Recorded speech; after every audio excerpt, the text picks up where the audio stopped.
हमने ये देखा था आज उनको भेज दो। अच्छा, ओके। मुझे ये बताओ कि कल हमने देखा था माइक्रो इकोनॉमिक्स का पॉइंट, जहाँ पे हमने दो सवाल किए थे, एक स्कोप ऑफ माइक्रो इकोनॉमिक्स, एक क्या features of micro economics. Scope में तीन ही बातें थी, theory of product pricing, theory of factor pricing और theory of economic welfare. Product pricing में ये कहा था कि डिमांड एंड क्या बेटा सप्लाई का एनालिसिस किया जाएगा कि इंडिविजुअल का क्या डिमांड है, इंडिविजुअल प्रोड्यूसर क्या सप्लाई करना चाहता है, इसके एनालिसिस हम प्राइस डिसाइड करेंगे प्रोडक्ट का। फैक्टर प्राइसिंग में ये कहा था there are four factors, land, labour, capital, entrepreneur. Land का जो रिवॉर्ड है उसको फैक्टर का पेमेंट कहते हैं, वो रेंट है। लेबर के रिवॉर्ड को कहेंगे वेजेस, कैपिटल को इंटरेस्ट, एंटरप्रेन्योर को प्रॉफिट। यस सर, ये हमने समझा था। उसके बाद आप लोगों ने एक थियरी ऑफ इकोनॉमिक वेलफेयर कहा था, जहां पे आप मैक्सिमम आउटपुट की बात करोगे, मैक्सिमम डिस्ट्रीब्यूशन की बात करोगे, यूटिलाइजेशन ऑफ रिसोर्सेज, और लोगों को जो डिजायर प्रोडक्ट है वही बनाओगे, ऐसे वाली बात थी। ये स्कोप था। स्कोप का आंसर लर्न करने में थोड़ा ट्रिकी मतलब लगता है ऐसे, बट आपको बार बार पढ़ना पड़ेगा। फिर था फीचर्स। फीचर्स में क्या है, स्टडी ऑफ इंडिविजुअल यूनिट्स, ये हमने किया था। प्राइस थियरी, जिसमें प्राइस डिसाइड होता है। फिर हमने कहा था बेस्ड ऑन सर्टन अजम्पशन, कौन सा मेथड है, स्लाइसिंग मेथड। फिर एनालिसिस ऑफ क्या करता है, मार्केट, जहां पे परफेक्ट कंपटीशन था, मोनोपोली था, ओलिगोपोली था, मोनोपोलिस्टिक था। और क्या था, लिमिटेड स्कोप। क्यों लिमिटेड स्कोप था माइक्रो का, बिकॉज वो मैक्रो लेवल के प्रॉब्लम को डील करता नहीं है, वो नेशनल लेवल का, नेशनल मतलब अनएम्प्लॉयमेंट, पॉवर्टी, इसको डील ही नहीं करता, सिर्फ इंडिविजुअल देखता है, इसलिए उसका लिमिटेशन है करके। दोस्तों, ये पूरा जब चैप्टर शुरू किया था तो हमने कहा था कि माइक्रो एंड मैक्रो इकोनॉमिक्स के दो ब्रांचेस है, बट ट्रेडिशनल या मॉडर्न, मॉडर्न इकोनॉमिक्स। जिसमें माइक्रो वर्ड आया कहां से, ग्रीक माइक्रोस, जिसका मतलब होता है स्मॉल, और मैक्रो वर्ड आया है ग्रीक मैक्रोस, जिसका मतलब होता है large. These terms were coined by, किसने बनाया था, सर रैगनर फ्रिश, जो बनाया था इन द ईयर ऑफ 1933। फिर आपका माइक्रो का पॉइंट शुरू हुआ, जिसमें आपने पहले पार्ट का देखा, मीनिंग। मीनिंग के बाद मैंने कहा था एक डेफिनेशन लर्न करनी, किसका डेफिनेशन था, मॉरिस डॉक। क्या डेफिनेशन था, micro economics is in fact a microscopic study of economic. बार बार बोलना उसे। फिर ये डेफिनेशन आपने नहीं भी किया होता तो भी चलता, कोई प्रॉब्लम नहीं, सिर्फ एक डेफिनेशन मीनिंग शॉर्ट में आपको याद रखना था। और आप लोगों को फिर था स्कोप ऑफ माइक्रो इकोनॉमिक्स में तीन, theory of product pricing, theory of factor pricing, theory of economic wealth. Theory of product pricing में क्या लिखे सर, कि फोकस होता है how the price of commodity is determine, कि प्राइस कैसे बनाए, यही तो प्रोडक्ट प्राइसिंग का काम है। फिर की कंसेप्ट था डिमांड का एनालिसिस होगा, सप्लाई का एनालिसिस होगा, और टूल इंटरएक्शन जब डिमांड एंड सप्लाई होगा इन द मार्केट, उसे हम लोग क्या बोलेंगे, प्राइस ऑफ द प्रोडक्ट बोलेंगे। तो इतने आपको पॉइंट उसमें लिखने, हेडर में, हेडर के सब हेडर, टेक्स्ट बुक में वैसे ही दिया है, आपको उस तरीके से लिखना है, लेकिन ऐसे लिखा तो और बेटर। फिर थियोरी ऑफ विच प्राइसिंग बेटा, फैक्टर प्राइसिंग। फैक्टर प्राइसिंग में क्या बोला है, फोकस किस पे रहेगा, determination of reward of what बेटा, फैक्टर्स ऑफ प्रोडक्शन। कितने फैक्टर्स ऑफ प्रोडक्शन है, चार, लैंड, लेबर, कैपिटल, एंटरप्रेन्योर। इनका जो रिवॉर्ड है, तो लैंड का रिवॉर्ड क्या होता है, रेंट। लेबर का रिवॉर्ड क्या होता है, वेजेस। कैपिटल का रिवॉर्ड क्या होता है, इंटरेस्ट। और एंटरप्रेन्योर का रिवॉर्ड क्या होता है, प्रॉफिट। ये चार चीजें पता है ना, लैंड, लेबर, कैपिटल, एंटरप्रेन्योर होना चाहिए।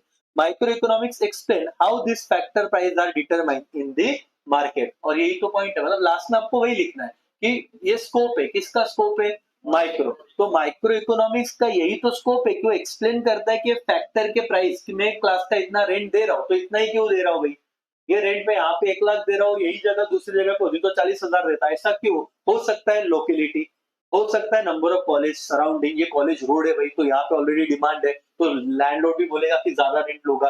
तो ये सब रेंट कैसे डिसाइड हो रहा है, वेजेस कैसे डिसाइड हो रहा है, इंटरेस्ट कैसे डिसाइड हो रहा है, ये डिसाइड करना, इसी को हम लोग क्या कहेंगे बेटा, theory of what, factor. Last पे तुम्हारा आता है scope, theory of economic wealth. ये फोकस करता है efficient allocation of resources. Allocation का मतलब डिस्ट्रीब्यूशन, कि रिसोर्सेज को प्रॉपर तरीके से अलोकेट करना है ताकि मैक्सिमम सेटिस्फैक्शन मिले सोसाइटी को। पॉइंट वन, प्रोडक्शन इफिशिएंसी था, कंजम्पशन इफिशिएंसी था, ओवरऑल इकोनॉमिक एफिशिएंसी, 3 हेडर याद रखने हैं, और micro economic study how this efficiency can be achieve, और ये देखा जाएगा कि एफिशिएंसी किस तरीके से अचीव होती है, दैट्स ऑल। फिर इसके बाद हमने शुरू किया था क्या बेटा, features of what, micro economics. मैंने कहा था टोटल आपके फीचर्स है 8, बट ये क्वेश्चन आ जाता है कभी कभी 6 मार्क्स के लिए, 6 तो नहीं 4 मार्क्स के लिए यूजुअली पूछा जाता है कि explain the features of micro economics. 8 में से एटलीस्ट टेक्स्ट बुक के 6 पॉइंट, 5 पॉइंट तो भी लिखना। पहला पॉइंट क्या था बेटा आशुतोष, बताओ तो, पढ़ो तो, पहला पॉइंट क्या था, लाउडली, हेडर हेडर।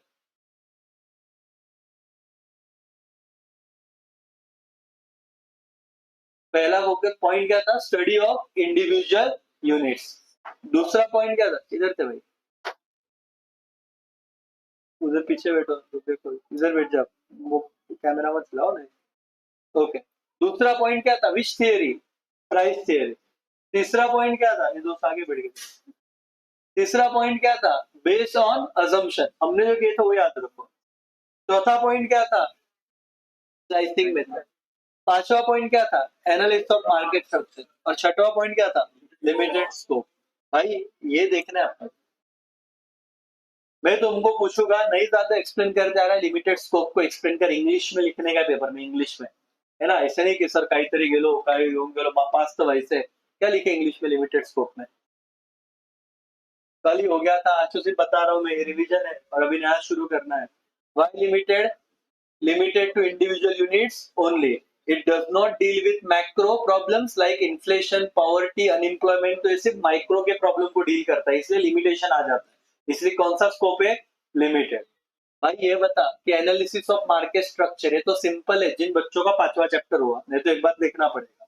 क्या सीन था बेटा कि यहाँ पे स्टडी ऑफ वेरियस मार्केट, कितने प्रकार के मार्केट है, perfect competition, monopoly, monopolistic, oligopoly. तो हेडर तो किया था वो तो याद आ जाएगा, तो इसका एक्सप्लेनेशन भी इजी है।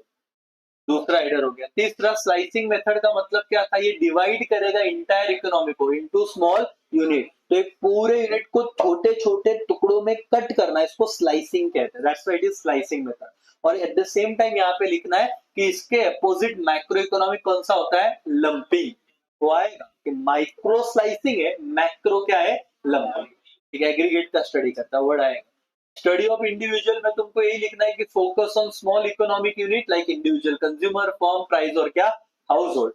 और प्राइस थियरी में यही था कि डिटरमाइन करता है price of goods, service and factors of production, means also called price theory. याद रखना, प्राइस थियरी में तुमने ऊपर ही स्कोप में देखा था कि वो फैक्टर के प्राइस हो, प्रोडक्ट के प्राइस हो, या फिर आपका कोई भी अदर प्राइस हो, हर एक इंडिविजुअल यूनिट के प्राइसेस देखता है, इसलिए प्राइस थियरी बोलते हैं। और हमेशा बेस्ड ऑन क्या रहेगा बेटा, अजम्पशन। अजम्पशन में वर्ड है सेटिरस पेरिबस। सेटिरस पेरिबस का मतलब होता है अदर थिंग्स बीइंग कांस्टेंट, जैसे कि परफेक्ट कंपटीशन, फुल एम्प्लॉयमेंट, ये अजम्पशन है, ऐसा कभी होता ही नहीं करके। That's all. ये 2 पॉइंट मैंने कहा था, एक बार बेटा पढ़ना, आपको रीड करना। इक्विलिब्रियम वाला पॉइंट कहा था कि आइसोलेट हो जाता है, इकोनॉमी को साइड में करके स्टडी करता है, इसलिए पार्शियल इक्विलिब्रियम है। और मार्जिनलिज्म मतलब एडिशनल यूनिट आपको कितना एक्स्ट्रा बेनिफिट दे रहा है, वो देख के आप अपना परचेसिंग वगैरह डिसाइड कर। एनीवेज, ये था कल का विषय। आज एकदम जीरो वे से हम लोगों को इंपॉर्टेंस देखनी। फीचर्स तो हो गया, इसमें हेडर का विषय। ये तीसरा क्या बेटा, importance of what, micro economics. ये करेक्ट करता हूँ, फीचर्स। ये क्या है राजा, इंपॉर्टेंस ऑफ व्हाट,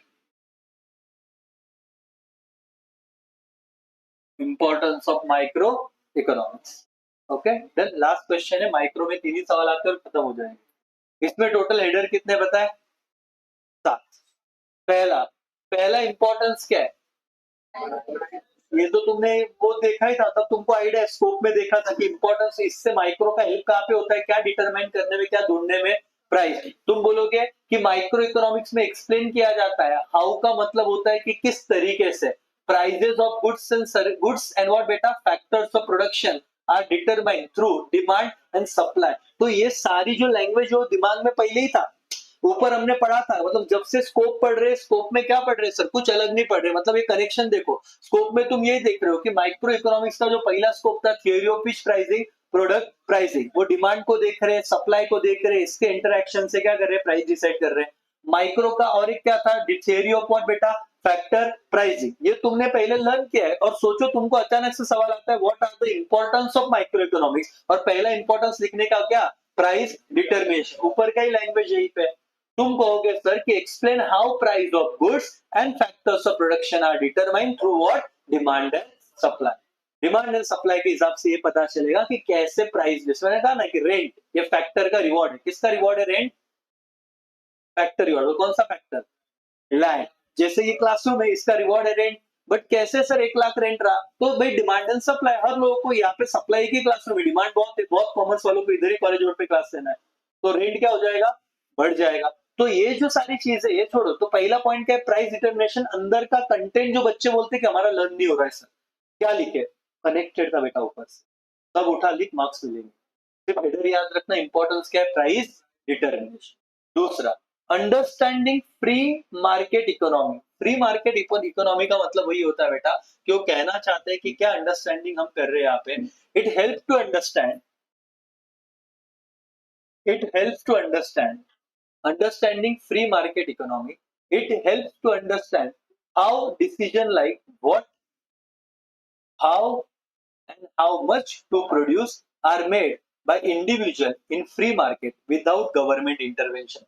गवर्नमेंट नहीं बताएगा क्या बनाना है, गवर्नमेंट नहीं बताएगा कितना बनाना है, गवर्नमेंट नहीं बताएगा कब बनाना है। जहां पे डिसीजन इंडिविजुअल लेवल पे लिए जाते हैं, व्हाट टू प्रोड्यूस, क्या बनाना है, हाउ टू प्रोड्यूस, कैसे बनाना है, and how much to produce, कितना बनाना है। वो कौन डिसीजन लेगा बेटा, मेड बाय इंडिविजुअल। अब फ्री, इसको कौन सा मार्केट बोलते हैं, free market, without government intervention. What to produce, how to produce, how much to produce, और ये सारे सवाल जब इंडिविजुअल लेगा विदाउट गवर्नमेंट इंटरवेंशन, गवर्नमेंट का कोई रोल नहीं रहेगा, इसी को फ्री मार्केट बोलते हैं। और ये तुम्हारा हो गया पॉइंट नंबर 2। क्या बेटा, यहाँ पे अंडरस्टैंडिंग क्या, free market economy. Now point number 3, कौन सा ट्रेड है, foreign. Assist in analysing effect of tariff. अभी टैरिफ क्या रहता है मैं तुमको बताता हूँ। जो अभी ट्रम्प के बाद, ट्रम्प आने के बाद बहुत चल रहा है ना। डोनाल्ड ट्रम्प क्या बोल रहा है पता है क्या, सिंपल सा। टैरिफ का विषय ये होता है कि इंडिया में कितने लोग है भाई,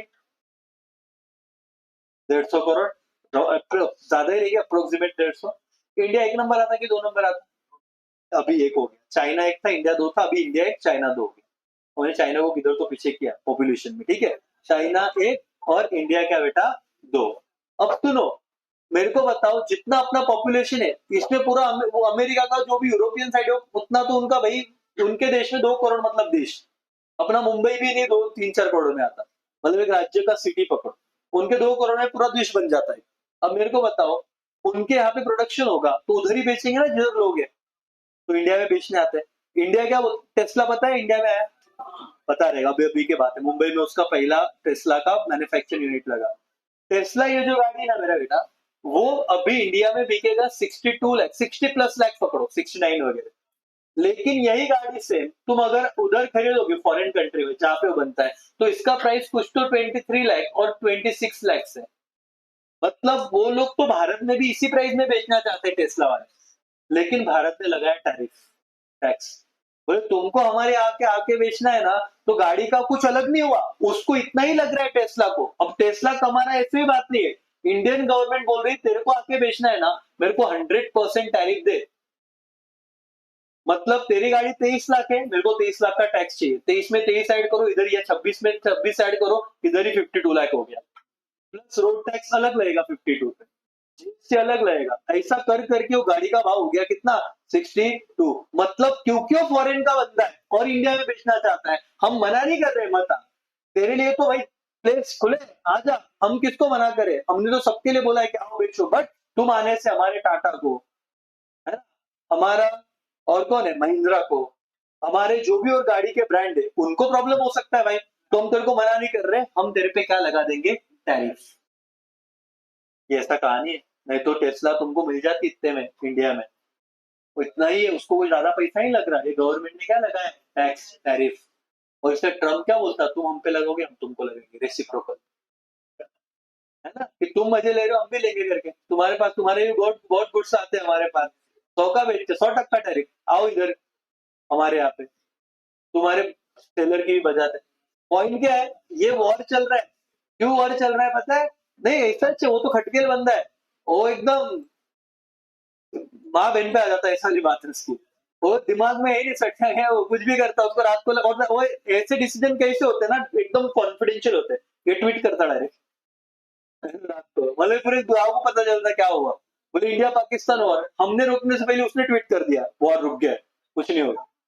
अरे झंडूबाज पॉइंट क्या है, अभी नहीं, लेकिन वो क्या बोलता है पता है, एक ही बात है, मैं वो बिजनेसमैन है, सब बहुत जैसे अपने आप है कि कल जाके समझो अंबानी आ गया इलेक्शन में, ऐसा वाली बात है, वो अमेरिका का बहुत बड़ा बिजनेसमैन है और वो इलेक्शन में बोले मेरे को प्रेसिडेंट बनने का है, लाइक कल अंबानी बोले कि मेरे को पीएम बनने का है, ऐसे वाली बात। और वो बिजनेसमैन है, वो बिजनेस कर रहा है वहाँ पे, बोलता है मेरे को अमेरिका को बड़ा बनाना है, इंडियन बच्चे पढ़ने आते बाद में जाओ निकलो यहाँ से, अगर रहना है तो भाई इतना डेंजर है, पैसा दो और रहो, तुम क्या फुकट में जाके नहीं क्या आओगे, वो एकदम स्ट्रेट फॉरवर्ड इंसान है, बोल के वीजा चाहिए, इतना पैसा दे, इतना पैसा दे, खरीद 20 लाख में तेरे को वीजा देंगे या 50 लाख में वीजा देंगे, पूरे फैमिली को लेके आना है, तुमको यहाँ पे फुल तुम्हारे तुम, इंडिया में क्या होता है ना, बहुत ज्यादा अपना रिजर्वेशन सिस्टम है, ओके आईआईटीएन जो बड़े बड़े ब्रेन है वो सीधा क्यों भाग जाते वहां पे, वो बोलता हम तेरे कितना 2 करोड़ दे तो सिटीजनशिप ले, बाकी सब हम संभाल लेंगे, तेरे को क्या चाहिए क्या नहीं, तेरी इज्जत हम करेंगे, तेरे देश में तो कुछ नहीं होता, और होता है ऐसे, बहुत फैक्ट है, सुधारना पड़ेगा, और तुम हो जनरेशन जिसको सुधारना है, लेकिन तुमको तुम्हारा पढ़ा नहीं है, देश भाड़ में जाए, इधर हमारी पढ़ाई, हमको 4 स्टेप नहीं आते सर, देश का तो बहुत बड़ा है, छोड़ दो वो छोड़ो, ये देखो फॉरेन वॉर बेटा, ट्रेड, इस पे चैप्टर है, फॉरेन ट्रेड में ये क्या करता है इंपॉर्टेंस, कि exchange rate determination, exchange rate का मतलब होता है आज $1 का कितना रेट चल रहा है, 83 84 87, ये कम ज्यादा होता है, तो इसका इम्पैक्ट क्या है, और उसके बाद गेन फ्रॉम व्हाट बेटा, international trade for a country, तो ये सारी चीजें यहाँ पे उसने देखी है माइक्रो इकोनॉमिक्स में, इकोनॉमिक मॉडल बिल्डिंग में हेल्प करता है, help in constructing economic model using variables to understand complex situation, कि भाई क्या क्या परिस्थिति है, हम लोग एक मॉडल बना रहे हैं कि इसमें क्या बिहेव करना चाहिए, क्या एक्ट करना चाहिए, ये सारा डिसीजन एक माइक्रो पे पॉलिसी बनेगा, इंडिविजुअल से उसी पे फोकस किया जाएगा, सारी डिटेल लिखी जाएगी, और इस पे फिर तुमको रिपोर्ट दिया जाएगा कि सर इस लेवल पे हो सकता है, हमको मैक्रो नहीं पता बट माइक्रो लेवल पे हम ये बता सकते हैं आपको। Anyways, business decision making useful for businessman for decision like cost of production, कितना मेरे को खर्चा आएगा, प्राइसिंग कितना पैसा लगेगा, और मैक्सिमाइजिंग आउटपुट एंड क्या, प्रॉफिट, बहुत ही टेक्निकल चीज है, इसलिए ये चैप्टर बच्चा छोड़ देता है, कोशिश करो फिर भी इतने ही नोट से पढ़ना, इतना ही याद रखना करके। वो कह रहे बिजनेस डिसीजन मेकिंग में एक बंदा जब बिजनेस करता है तो माइक्रो को क्यों यूज करता है, उसको ये देख के, आशुतोष अगर मुंडी नीचे है तो बाहर जाएगा भैया,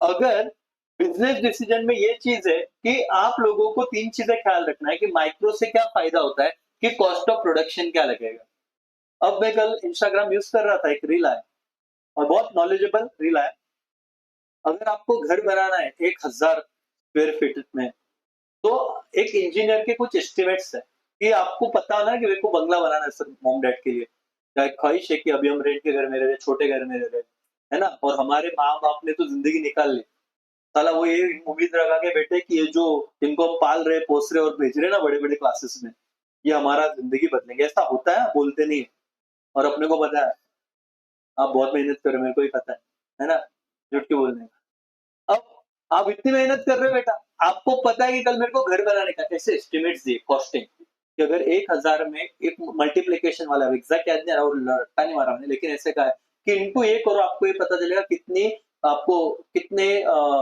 ये क्या बोलते हैं उसको, सीमेंट है ना, कितनी बोरिया सीमेंट लगेगा, कितने नंबर ऑफ ईंटें लगेगी, कितना सलिया लगेगा, स्टील होता है ना स्टील, कितना टन वो लगेगा, तुम्हारा एस्टिमेट कॉस्ट आएगा 1.5 करोड़ 2 करोड़, पेंट का कितना खर्चा आ सकता है वो पूरा तुम निकाल सकते हो बनाने से पहले, उसको बोलते हैं कॉस्ट ऑफ प्रोडक्शन।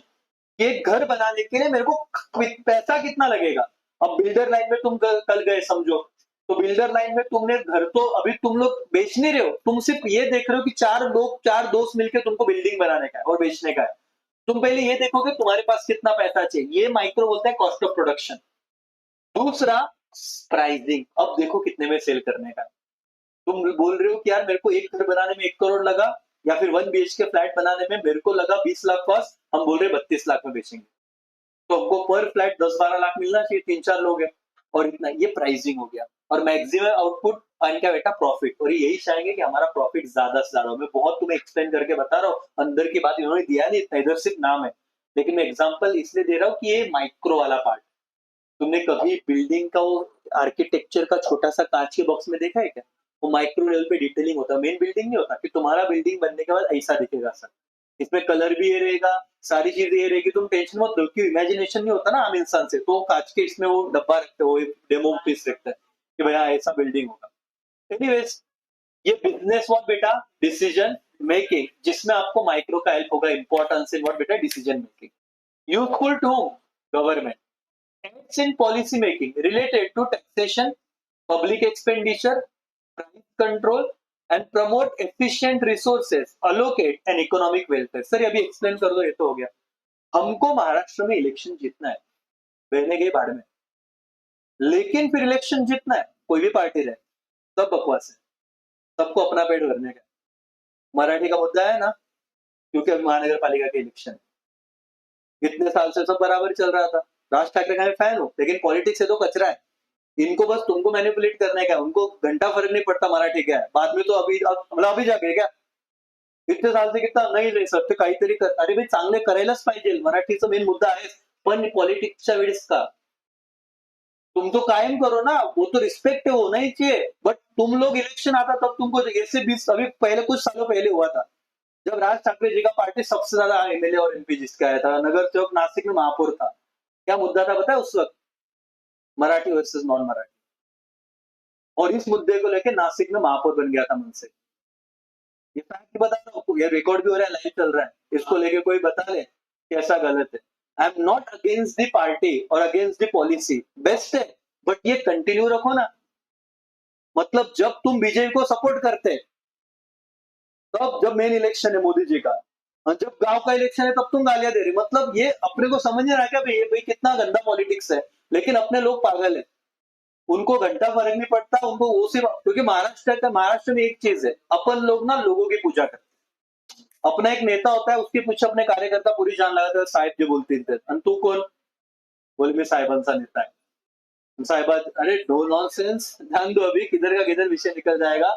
वो मुद्दा क्या है, टैक्सेशन पॉलिसी में ये जो लाड़की बहन योजना था, इसके पीछे माइक्रो लेवल का डाटा गया रहेगा, है ना। मैक्रो पे तो बात चलेगी, मैं इंडिविजुअल बता रहा हूँ कि इस एरिया में अगर ऐसा मानसिकता है सर कि इनको तुमने बोला ना 2400 रुपया देंगे, वो आगे जान दो, इसे पैसा, और ऐसा ही है, किसी को तुम बोला ना तुमको 1200 मिलेगा, बोले कि ना मत दिया, देऊन टाको, बोले पॉलिटिकल बाढ़ में जाए, कौन खड़ा है हमको नहीं पता, ये पार्टी देगी ना हम दे देते। दिल्ली में क्या हो रहा था, Kejriwal free free free, BJP बोले ऐसा नहीं करने का, बाद में बीजेपी क्या बोली, हम भी फ्री देंगे, हमको इलाज करा के दो। अगर बीजेपी का मैं सपोर्ट कर, लेकिन ये भी तो गलत है, कोई भी हो, कांग्रेस बीजेपी, अपना सिर्फ ये देखो कि अच्छा बंदा है तो जिता के देगा, विषय नहीं, लेकिन पॉलिटिकल इसमें फंसने का ही नहीं। अल्टीमेटली सारे मुद्दे, सारी चीजें, एक चीज रखो कि अपने को मैनिपुलेट कर रही है, और तुम लोग स्टूडेंट हो इसलिए बता रहा हूँ भाई, इसमें अगर घुस गए तो पढ़ाई से दूर रह जाओगे, और वो चाहते हैं कि तुम लोग फिर यही करो, क्योंकि उनको कार्यकर्ता चाहिए कट्टर, और पढ़ लिया तो कैसे बनेंगे, है ना, फिर तुम तो पैसा कमाओगे तो बाहर निकल जाओगे। तो ध्यान देना एवरीबॉडी, जो गलती से अपने बैच में कोई रहेगा कट्टर कार्यकर्ता, अभी ड्यू रिस्पेक्ट भाई, लाओ दो। ऐसा नहीं है, अभी अपन बॉयज है तो अपना हो जाता, तो भावना में बह जाते, बट बहना मत। व्हाट इज पब्लिक, हाँ खुद की पार्टी बनाओ, ठीक है, पब्लिक एक्सपेंडिचर, और खुद की पार्टी बना के वेस्ट करने का है, दूसरों कार्यकर्ता बनाने के, अपन सा बर्थडे, फिर और बेटा प्राइस कंट्रोल, और ये सारी बच्चे, ठीक है। लास्ट क्या बेटा, basis of what, welfare of economy, focus on optimum use and allocation of resources, study how taxes impact what बेटा, social welfare। मैं आपको बता रहा हूँ कि माइक्रो इकोनॉमिक स्टडीज से ये होता है कि तुम, ये तो ऊपर भी आया था ऑप्टिमम इकोनॉमिक वेलफेयर में, इंपॉर्टेंस में पॉइंट चिपका दिया, तो आप ये देखो कितने पॉइंट कॉमन है, कहां से उठा के कहां पे चिपकाना है, इंपोर्ट स्कोप से उठा के इंपॉर्टेंस में चिपका दिया वेलफेयर ऑफ इकोनॉमिक, वो बोल रहे हैं optimum utilization of resources, and study how taxes impact social welfare. ज्यादा टैक्स मत लगाओ, लोगों पे कुछ नहीं होगा। अरे भाई मैं बता रहा हूँ तुमको, थोड़ा समझो, 2 प्रकार के टैक्स होते हैं, डायरेक्ट और इनडायरेक्ट।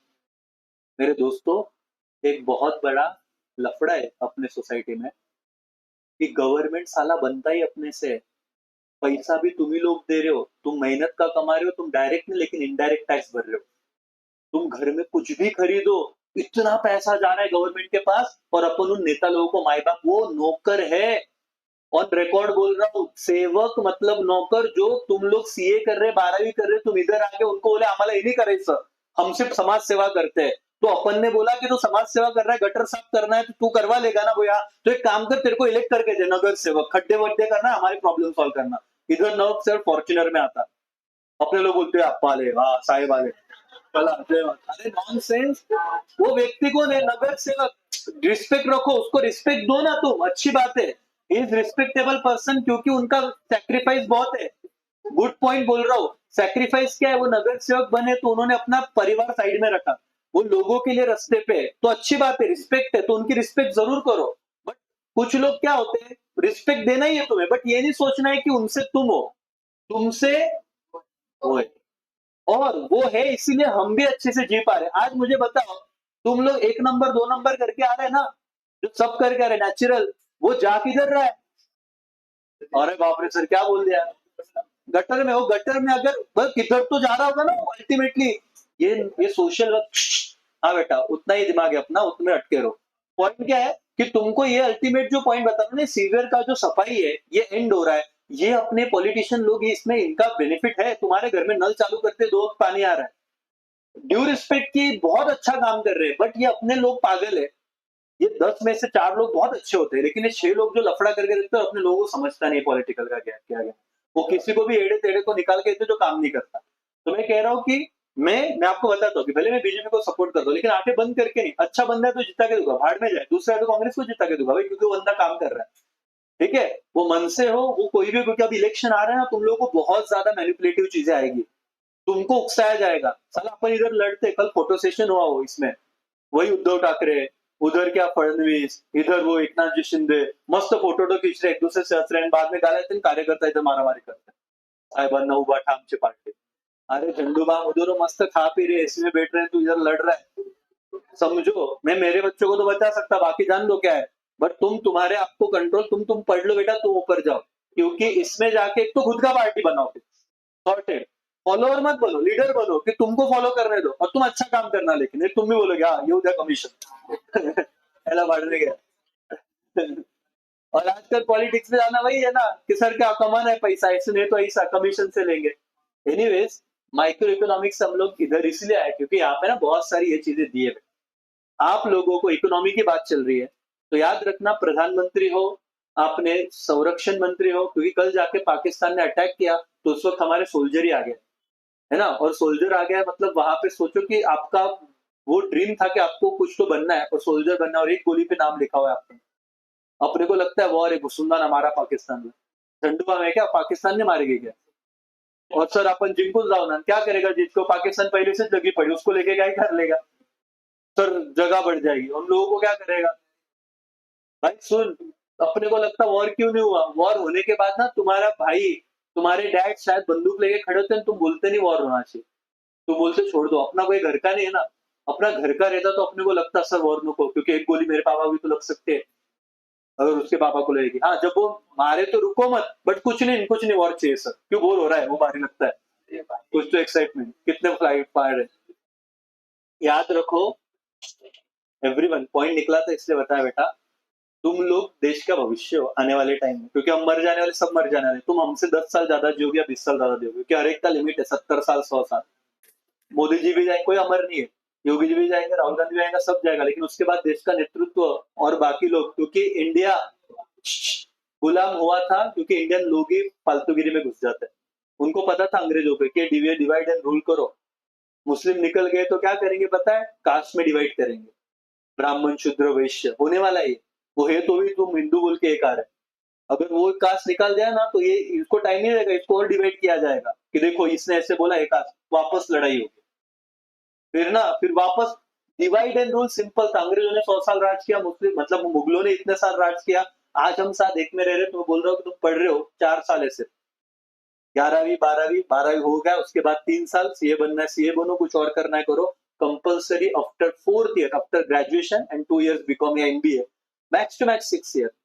हमारे यहाँ के हर बच्चे को, मैं भी लूंगा तब तक तो नहीं मरने वाला शायद, लेकिन आप भी रहोगे। और बेटा तब कोई बच्चा बोलेगा सर एआई ने एवढे बिझनेसची वाट लावून टाकली ना, मेरे पप्पा का बिझनेस था उन्होंने तो कर लिया, अब साला इतना कंपटीशन आ गया कि बिझनेस में भरोसे बेटा था, बिझनेस ही नहीं रहा।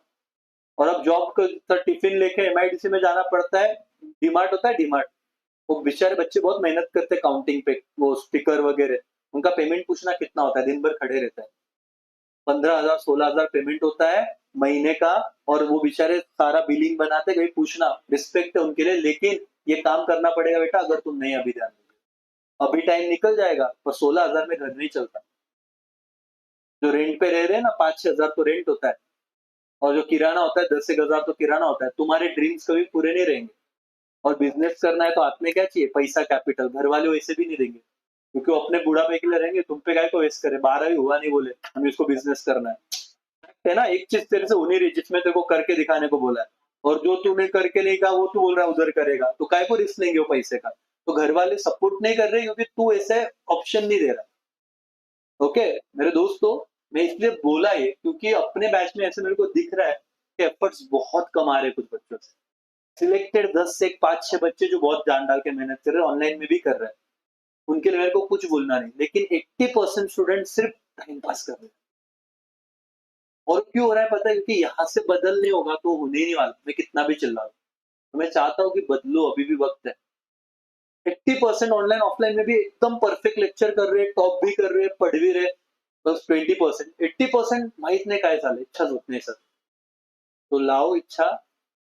पॉइंट तो खत्म हो गया आज, 3 पॉइंट माइक्रो के। स्कोप कल किया था, फिर क्या किया था हमने, फीचर्स, फीचर्स के बाद आज क्या था, इम्पोर्टेंस। हमेशा इम्पोर्टेंस कॉम्प्लिकेटेड होता है, तुम्हें छोटी छोटी बातों में याद रखना है कि मेरे को क्या याद रह सकता है। एक, बिजनेस डिसीजन में हेल्प होता है। फिर गवर्नमेंट का पॉलिसी किधर गया, हाँ यूजफुल टू गवर्नमेंट पॉलिसी, ये इंपॉर्टेंस होगा। फिर क्या है बेटा, प्राइस का डिटर्मिनेशन है। फॉरेन ट्रेड है, ये तो बहुत सिंपल है, foreign trade, business decision making, government, price. 4 याद करने की कोशिश करने का, एकदम 8 के 8 नहीं होता ना, 7 के 7, पता है नहीं होगा तो 4 तो कर। What are the importance of micro economics, price determination, foreign trade, business decision making, useful to government, है ना। फिर एक बोलना कि understanding free market, what to produce, how to produce. एक साथ नहीं होगा वो, बट तू बार बार कोशिश करेगा तो लर्न होगा। और एक चैप्टर पता है कि पहले 5 चैप्टर तेरे थे कितने मार्क्स के, 64, एक तो मैंने 11 ऐड कर दिया है, तो जिनके 6 चैप्टर देख के हो गए, जो बाद में भी जुड़े लाइव में, या कर लो बेटा, टाइम है आपके पास, जो अभी जुड़े, टारगेट है तो एक एक चैप्टर करो, कोई टेंशन नहीं रहेगा। ठीक है ना। ये वाला इकोनॉमिक मॉडल बिल्डिंग, एखादा तुमको नहीं आएगा छोड़ो ना, 4 तो लिखो, तुमको 4 मार्क्स से ऊपर सवाल नहीं आने वाले, तो एटलीस्ट उतना होना चाहिए।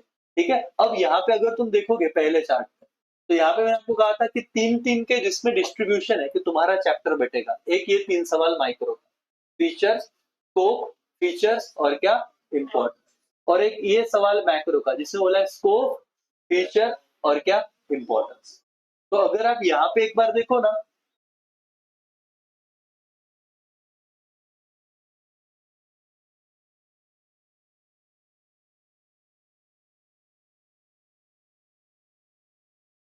अभी पार्ट 2 तुम्हारा जो चालू होगा, इसमें तुम्हारा क्या चालू होगा बेटा, macro.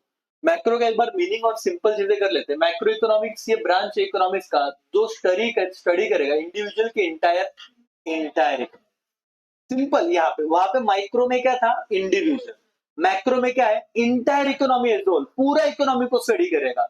It focus on economic aggregate such है। अब यहाँ पे ना सारी चीजें, एक वर्ड बार बार आएगा बेटा, व्हाट, एग्रीगेट, एग्रीगेट, एग्रीगेट।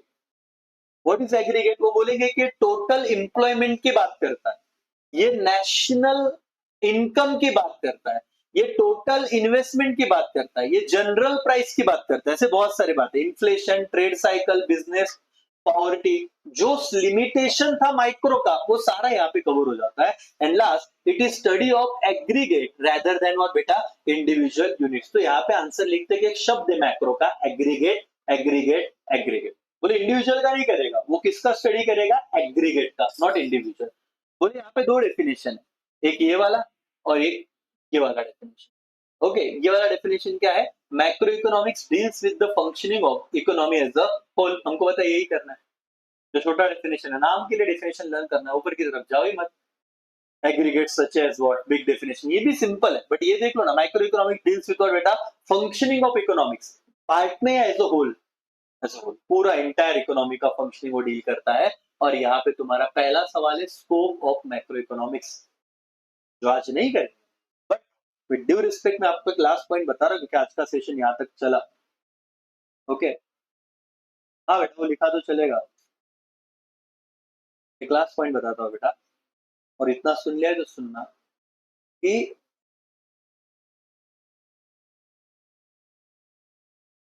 और शायद कुछ हो 2025 से लेके 2030, ये 5 साल का ईयर बहुत बड़ा इंपॉर्टेंट है, क्योंकि इसके बाद तुम्हारा एज क्या रहेगा? अभी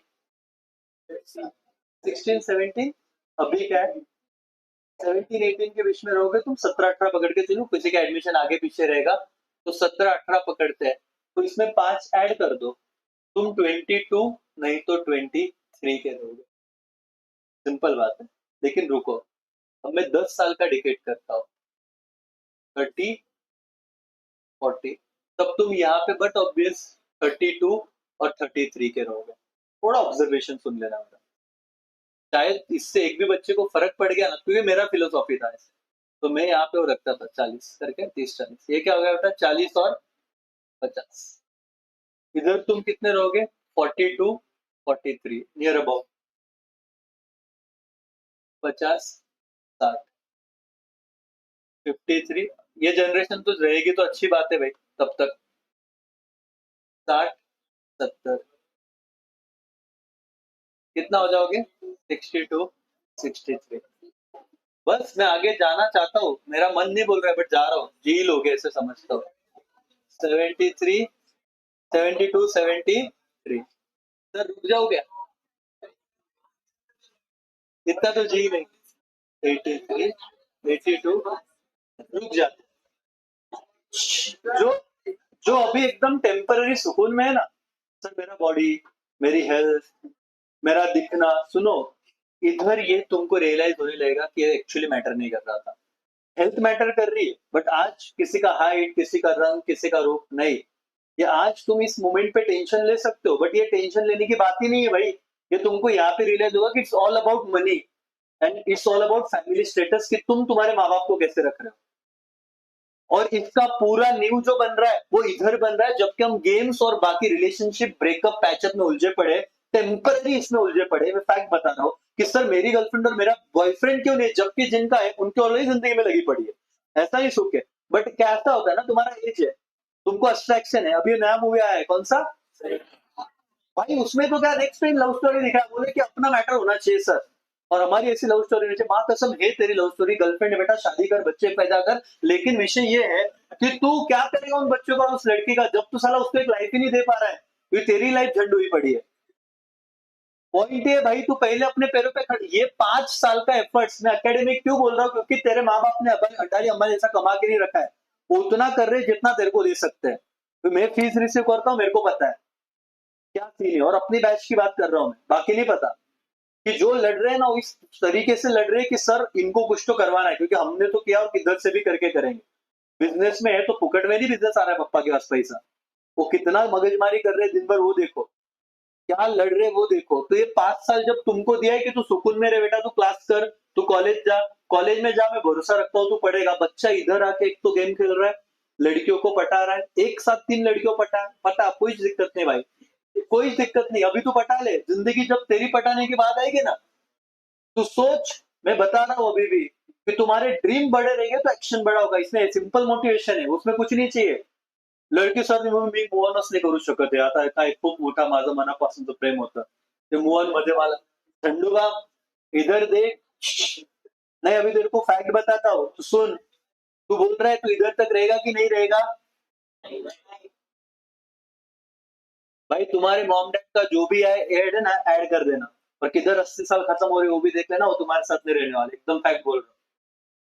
इमोशनल लग रहा होगा, मैं मेरा कैलकुलेट करके चलता हूँ, और ये मेरा फोकस रहने का विषय था, क्योंकि मेरे को नहीं क्या अट्रैक्शन आते थे भाई, कोई भी इंसान हो, महात्मा हो या कोई भी हो, हर किसी के लाइफ में ऐसा है तो वो होगा, इससे बचना कैसे उसके लिए मोटिवेशन चाहिए। झंडूबा, तुम्हारे मॉम डैड 30-40 के हैं ना, इधर इधर इधर के बाद एक टाइम होगा जब तुम बोलोगे कमा लिया किसके लिए, तो बोल रहे हो बेटा रोज बोल के थक चुका हूँ, लास्ट टाइम दे रहा हूँ, एक टाइम आएगा साला अकेले रहोगे और फिर क्या रहेगा, सर हमने उनके लिए क्या किया। तो ये टाइम है, तो खुद इतना अच्छा बन कि उनको अभी तो टेंशन मत दे।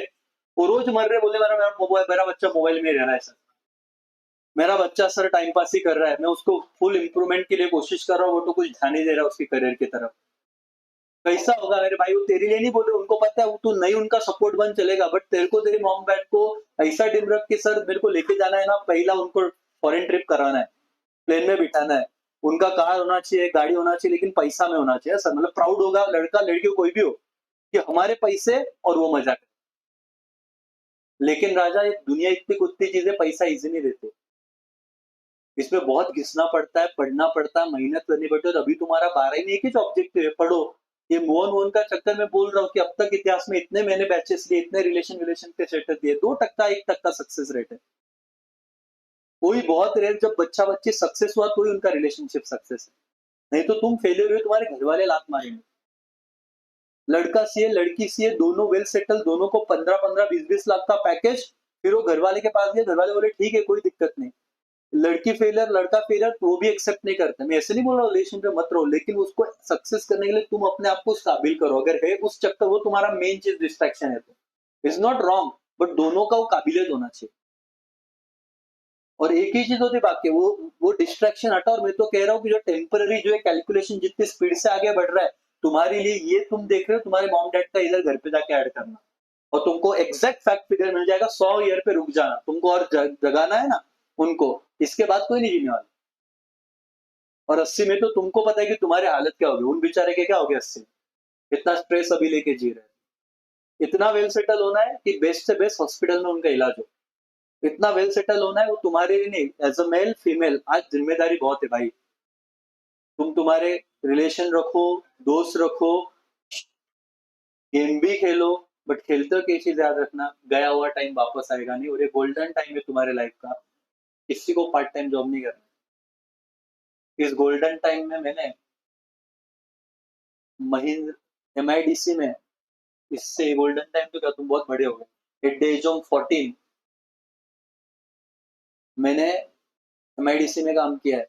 तुम बोलोगे सर ये सब छोटे होते, मैं फैक्ट बता रहा हूँ, कोई भी झूठ नहीं है, रोजी रोटी पे खड़ा हो। मैं स्कूल पे जाता था, सातपुर कॉलोनी पता रहेगा, वहां पे साइकिल पे घसनी बेचे, घसनी, घसनी पता है ना, बिटलस साइकिल जिससे बर्तन धोते हैं, भाई पूरी स्टोरी बताऊंगा, और इसलिए मेरे को ये मालूम है। 14 ईयर में तो आगे बढ़ता गया, 16-17 हुआ, ग्लेनमार्क करके कंपनी मेडिसिन का MIDC में, वहां पे 8 और 8 16 घंटे का शिफ्ट किया है, विथ वॉलेंटरी नहीं, फोर्सफुली 8 घंटे का वॉलेंटरी होता था, रात के शिफ्ट में लोग नहीं आते तो रुका लेते थे। तो और मैं, मेरे साथ मेरे स्कूल के दोस्त भी थे, तो मैं उस परिस्थिति से निकला हूँ बेटा। तो मैंने कम एज में देखा कि मेरे से बड़े जो 35-40-70 मतलब 40-45 के लोग रहेंगे, वो भी कॉन्ट्रैक्ट बेसिस पे जब काम करते थे ना, तो वॉशरूम को जाने के लिए पूछना पड़ता था मैनेजर से। और मैं तो फॉर्चुनेटली मैंने ये दुनिया जल्दी देखी, वो स्ट्रगल था, तो मैं तो भगवान को मानता हूँ, क्या शुक्र करता हूँ कि उन्होंने स्ट्रगल दिया। मॉम डैड ने कभी नहीं बोला जा, लेकिन मेरे को था कि नहीं भाई मेरे को कुछ करना है, और परिस्थिति नहीं थी, पूरा स्टोरी बाद में बताऊंगा, शॉर्ट में बता रहा हूँ। इस टाइम पे वो 16 घंटे क्या काम करना होता है ना, कि जब तुम 2 बजे आफ्टरनून शिफ्ट में जाते हो, रात को 12 बजे भी करना पड़ता है, तो मेरे को समझा ऐसी जिंदगी नहीं जीने की, अगर पढ़े नहीं तो कुछ होगा नहीं। तुम्हारा प्रॉब्लम है, तुमको सब मिल गया है, और तुम्हारा प्रॉब्लम नहीं है, तुम्हें कुछ प्रॉब्लम ही नहीं, क्योंकि तुमको मिला है सब, तुमको रियलाइज होने को टाइम, क्या मेरे को रियलाइज हो गया कि भगवान ने परिस्थिति क्रिएट किया वैसे। लेकिन एक चीज मैं बिलीव करता हूँ कृष्ण भगवान में, मैं नॉनवेज नहीं खाता, और मैंने वो भगवान का उपदेश बोल दे, तुम कुछ भी बोल दो कि ना सिगरेट पीना है, ना गुटखा खाना है, ना पान खाना है, ना ये नॉनवेज खाना है, ये मेरे लिए कुछ मेरे रूल्स है, बेसिक रूल्स है। और मैंने एक चीज देखा था कि बोलते हैं ना कि परस्त्री माते समान, जो हमारे कल्चर में बोला गया, और वो नाम लेने के बाद ये जो दिख रहा है तुमको, दिस इज पॉइंट, कि तुम किसी के लिए गलत इंटेंशन मत रखो, जो होगा वो टाइम पे करके देगा। और इन चीजों ने शायद मुझे उस एज में बचाया, नहीं तो मेरे साथ कंपनी में लोग खा ही रहे थे तंबाकू सिगरेट, मेरे को तो बहुत चांस था बिगड़ने का। बट यहाँ पे मैंने देखा जब मेरे साथ के दोस्त घूमने जाते थे, मैं काम करता था, मैं जब स्कूल में होता था तो फिर मैं घसनी बेचता था, तो हमारे स्कूल की लड़कियां उनके एरिया में बाहर आती, तो एज अ बॉयज बॉयज शायद फीलिंग समझ पाएंगे कि भाई अपन काम कर रहे हैं और लड़कियों देखी, उस एज ऐसा रहता ना। मैं पहली बार क्या बारिश गिरी तो लड़की बाहर, मेरे को बहुत बुरा लगा, तो यार ऐसा अपना इज्जत जाएगा। लेकिन मैंने फिर सोचा भगवान नहीं दिया है, मेरे को नहीं पता वो कैसा मैच्योरिटी है, बोला कि आज वो थोड़ी ना खिला रही घर में, तो मैं अगर डर गया तो फिर ये मैं दूसरे दिन वापस जाके गया उधर और जोर जोर से चिल्लाया। आज वो साइकिल से फोर व्हीलर तक का सफर भाई, वो ऐसे नहीं हुआ मालिक, उसके लिए एक चीज था डिसिप्लिन। बट वो तुम्हें नहीं दिख रहा है इसलिए बुरा लगता है, मैं रोज रोज बोलता नहीं, बट एज अ भाई बड़ा भाई तुमको कोई तो समझाए, घर वाले भी समझाते बट तुमको नहीं समझ में आता। और टाइम अब बहुत कम रह गया रहता, मतलब ये जो टाइम जा रहा है ना 5 साल, इसमें बोल रहा हूँ कुछ नहीं तो 12 ही पहले अच्छा कर ली, 6 महीने 5 साल छोड़ दे मत इतना सोच। 6 महीना तो बेस्ट तेरा ट्राई कर, बोर्ड में कैसा रहोगा, 80 90 95, कुछ भी हो सके। मेरा पैशन है मैं करूंगा, बट एक टारगेट है मेरे को बेस्ट, मेरा लाइफ मेरे लिए घर वालों के लिए बेस्ट बना, क्योंकि बहुत उम्मीद है। ओके। फिर मेरा पैशन था पढ़ाना, बहुत सारी मेरा सीए फाइनल तक अपने ऐसा था बेटा कि कभी मेरे को सुकून से ऐसा टाइम मिला कि पढ़, वॉच नहीं। मेरे को हमेशा दो चीजें करनी पड़ी, एक काम और एक पढ़। पूरी स्टोरी बाद में बताओ।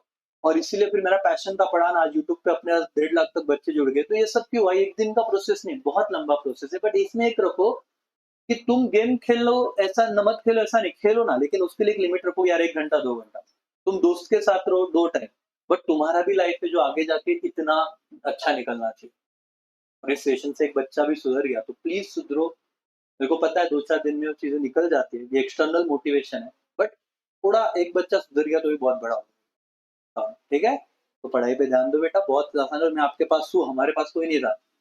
मैं बोला ना तुम्हारा बोर्ड एग्जाम मार्च में रहेगा, या एक 28 फरवरी को रहेगा 26 में, कल पेपर है, रात को 12 बजे तक मैं लाइव लेक्चर लेता, तो तुमको तो ऐसे छोड़ने भी नहीं वाला। बट अभी जब मैं ले रहा हूँ तो अभी तो तुम ध्यान दो, मतलब तब तो 8-8 घंटे के मैराथन चलते हैं मेरे लिए, तो भी पढ़ाता ही हूँ मैं, ऐसा नहीं कि पढ़ा के छोड़ दिया। बट जब अभी माइक्रो मैक्रो पढ़ा रहा हूँ तो पढ़ रहा है, ये बिल्स प्रोटेक्शन अवगढ़ है पता है, बट ये पढ़ो। कितना टास्क दिया आज का, एक ही, कल तेरे को 4 चीजें याद आनी चाहिए। बिल अगर रिन्यूअल हुआ तो कितने स्टेप होते हैं, 4। Old bill cancel, interest due, part payment received और न्यू बिल पेड। इसका बस तेरे को एक बार घर पे जाके एंट्री का एंगल्स वापस देखना है।